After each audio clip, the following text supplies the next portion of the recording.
Hai sahabat terkenal, kali ini kita akan mengenal secara singkat Sultan Syahrir. Sebelum kita lanjut jangan lupa like, komen dan subscribe ya. Sultan Syahrir adalah seorang intelektual, perintis, dan revolusioner kemerdekaan Indonesia. Setelah Indonesia merdeka, ia menjadi politikus dan Perdana Menteri pertama Indonesia. Ia menjabat sebagai Perdana Menteri Indonesia dari tanggal 14 November tahun 1945 hingga tanggal 20 Juni tahun 1947. Syahrir lahir dari pasangan Muhammad Rasad dengan gelar Maharaja Sultan bin Leman dan gelar Sultan Palindi di Koto Gadang, Agam, Sumatera Barat dan Putih Siti Rabiah yang berasal dari negeri Natal, Mandailing Natal, Sumatera Utara. Syahrir mengenyam pendidikan di Sekolah Dasar ELS dan Sekolah Menengah Mulo terbaik di Medan. Hal ini mengantarkannya kepada berbagai buku-buku asing dan ratusan novel Belanda. Malamnya dia mengamen di Hotel De Boer, kini Hotel Natur Dharma Delhi, hotel khusus untuk tamu-tamu Eropa. Pada 1926, ia selesai dari Mulo, masuk sekolah lanjutan atas AMS di Bandung. Di sekolah itu, dia bergabung dalam Himpunan Teater Mahasiswa Indonesia, Batovis, sebagai sutradara, penulis skenario, dan juga aktor. Hasil mentas itu dia gunakan untuk membiayai sekolah yang ia dirikan, Cahaya Fox University, Cahaya Universitas Rakyat. Ketika para pemuda masih terikat dalam perhimpunan-perhimpunan kedaerahan, pada tanggal 20 Februari tahun 1927, Syahrir termasuk dalam 10 orang penggagas pendirian Himpunan Pemuda Nasionalis, JOM Indonesia. Perhimpunan itu kemudian berubah nama jadi Pemuda Indonesia yang menjadi motor penyelenggaraan Kongres Pemuda Indonesia, kongres monumental yang mencetuskan Sumpah Pemuda pada 1928. Selain menceburkan diri dalam sosialisme, Syahrir juga aktif dalam Perhimpunan Indonesia PI, yang ketika itu dipimpin oleh Muhammad Hatta. Penghujung tahun 1931, Syahrir meninggalkan kampusnya untuk kembali ke tanah air dan terjun dalam pergerakan nasional. Syahrir segera bergabung dalam organisasi Partai Nasional Indonesia PNI Baru, yang pada Juni tahun 1932 diketuainya. Pengalaman mencemplungkan diri dalam dunia proletar ia praktikkan di tanah air. Syahrir terjun dalam pergerakan buruh. Ia memuat banyak tulisannya tentang perburuhan dalam daulat rakyat. Ia juga kerap berbicara perihal pergerakan buruh dalam forum-forum politik. Mei tahun 1933, Syahrir didaulat menjadi Ketua Kongres Kaum Buruh Indonesia.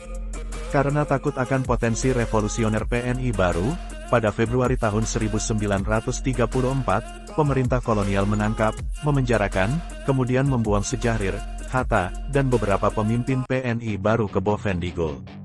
Hampir setahun dalam kawasan malaria di Papua itu, Hatta dan Syahrir dipindahkan ke Banda Neira untuk menjalani masa pembuangan selama 6 tahun.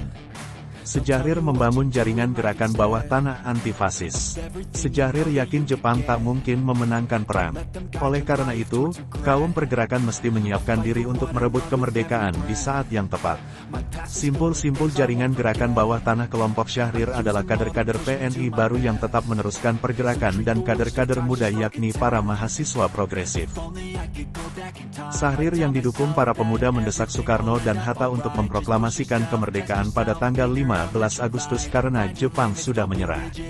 Syahrir siap dengan masa gerakan bawah tanah untuk melancarkan aksi perebutan kekuasaan sebagai simbol dukungan rakyat.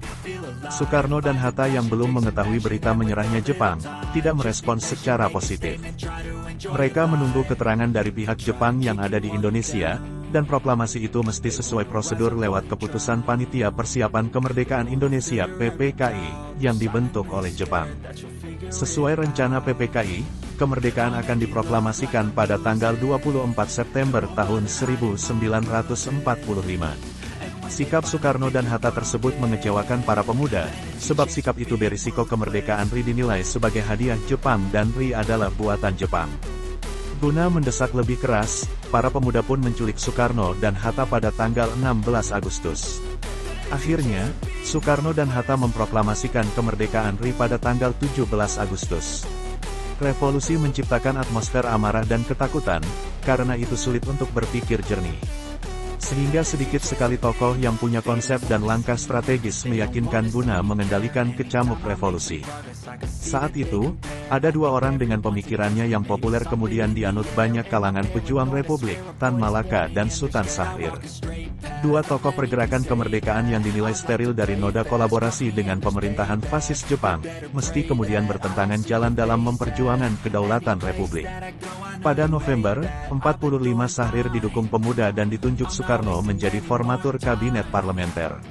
Pada usia 36 tahun, mulailah lakon Syahrir dalam panggung memperjuangkan kedaulatan Republik Indonesia, sebagai Perdana Menteri termuda di dunia, merangkap Menteri Luar Negeri dan Menteri Dalam Negeri.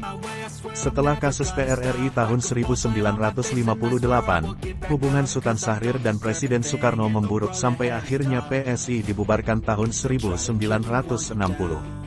Tahun 1962 hingga 1965, Syahrir ditangkap dan dipenjarakan tanpa diadili sampai menderita stroke.